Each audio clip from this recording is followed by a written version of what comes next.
Starting today, we'll begin discussing a book published on February 11, 2025. Believe. Why Everyone Should Be Religious, written by New York Times columnist Ross Douthat. This topic may surprise you, since the book clearly argues in favor of religious faith, while you know very well that our channel advocates for science.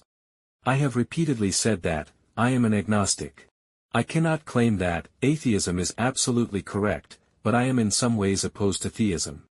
The books I choose to discuss here are usually those whose viewpoints I largely agree with. This one is an exception. Even after reading it, I do not believe people ought to adopt religion. It is well known that the New York Times is a liberal newspaper, and the majority of its readers are non-religious. Even in today's America, where more than half of the population supports Trump, the number of religious believers is steadily shrinking. Douthat is considered a conservative voice at the Times, but his columns are not exclusively religious. He is more concerned with reminding people of traditional values. Though Douthat himself is a Christian, the primary purpose of this book is not to persuade people to convert to Christianity. He is raising a larger question. If we take reason seriously, and accept all established scientific facts, is there still a gap, however small, that only religion can fill? Before going further, I must state my position clearly. I acknowledge that there are gaps in our rational and scientific understanding of the world, but I do not believe that such gaps must be filled by religion. Especially not by organized religion. But for the sake of our discussion, perhaps my stance is not what matters. What matters is whether you deserve to have a stance at all. Most people think of religious belief as a personal choice. If believing brings benefits, say, if the Buddha protects me, then I believe. If not, I don't. In the 17th century, the French mathematician, Blaise Pascal developed a famous argument now known as Pascal's wager.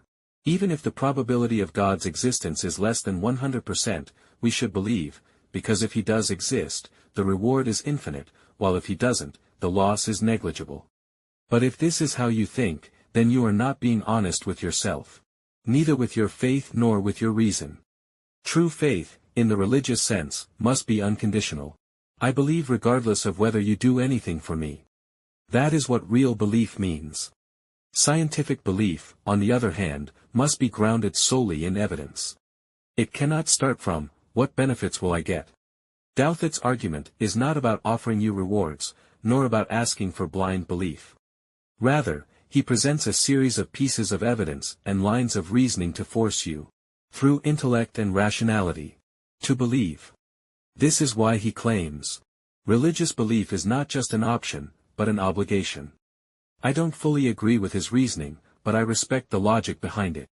The value of this book lies not in whether you end up believing or not, but in the intellectual exercise it provokes. Testing facts, reasoning through arguments, and examining the relationship between a scientific worldview and religious faith. I will carefully explain Douthat's arguments, fully express my own opinions, and invite you to share your thoughts in the comments. My hope is that we all keep a cool head and treat this as a debate. One that may bring both insight and enjoyment. You will realize that if someone has never seriously thought through the questions we are about to explore, they are in no position to say they believe or don't believe. And if you have thought them through, then whichever conclusion you reach, faith or no faith, it will rest on more advanced reasoning. Let's start by asking what Douthat means by religion. We know that, throughout history, religious institutions have committed many wrongs, and corruption within churches is well documented. Archaeologists have ample evidence, direct and indirect, that the Hebrew Bible, the New Testament, the Mishnah, and the Talmud were all written by humans, not divine dictation. A serious reading of religious history makes it impossible to glorify religious institutions uncritically. So why, then, do serious scholars still discuss the question of whether one ought to be religious? The key point is this. Perhaps we should separate religion from religious organizations. Just because a university is corrupt and its textbooks are poorly written does not mean that calculus is false knowledge. Maybe it was simply taught badly or written poorly. We have mentioned many times the British writer C.S. Lewis, who lived in the 20th century. Lewis was once an atheist and knew all too well the flaws of the church. But after long reflection, in 1931, at the age of 32, he converted to Christianity. Lewis later published Mere Christianity, a systematic account of his religious views. In his framework, the specifics of the Bible, denominational interpretations, doctrinal details, or rituals are not what matter. Those can change with time. What mattered to Lewis were Christianity's core premises, such as humanity has a universal moral law, a sense of right and wrong, that evolution or social contracts alone cannot explain, pointing to a reality beyond human society, i.e. God.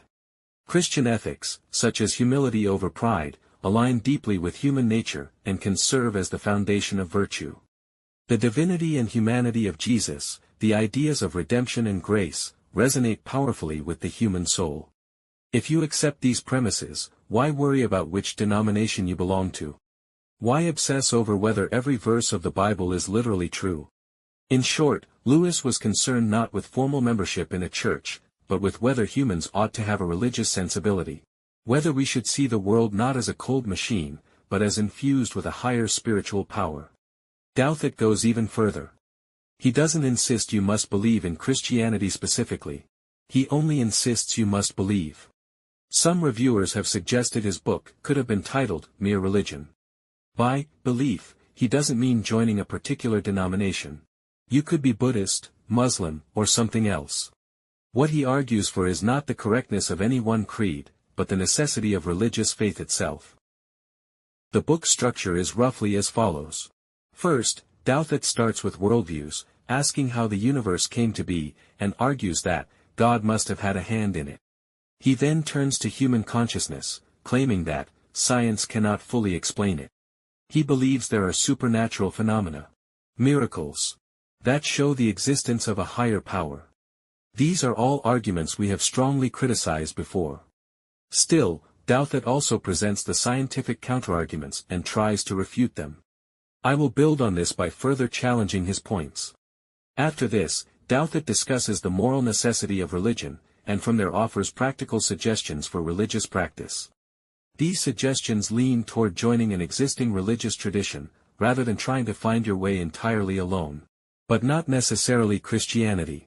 It is only in the final chapter that, Douthat suggests, if you do choose a religion, that Christianity would be the best option. I think this is respectable. Douthat is a believer, but a humble one, and also a scholar. Even if you are not considering these questions today, you will encounter them again in the future. Why not start reflecting on them now? Today, let's begin with worldview. Religious faith is in fact a natural human tendency.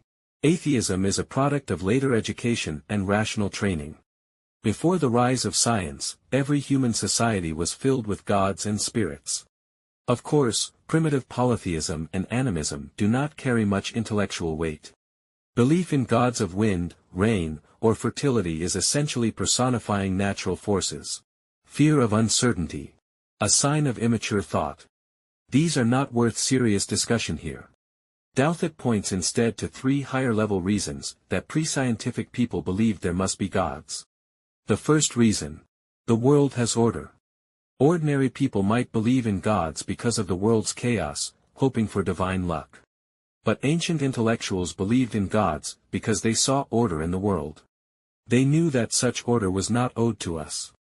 Look at the cycle of the seasons, the movement of the stars, the intricate structure of the human body.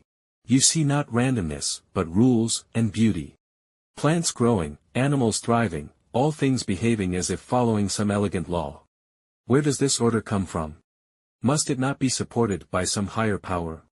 If the world is like a house, it is not a ramshackle hut randomly piled together, but a harmonious, wondrous palace, full of design. Of course, even palaces have dark and dirty corners.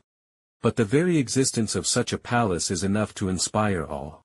Faced with such structured beauty, one feels strongly that it cannot be mere accident. That it must be the work of a higher intelligence. The second reason. The world seems made for humans.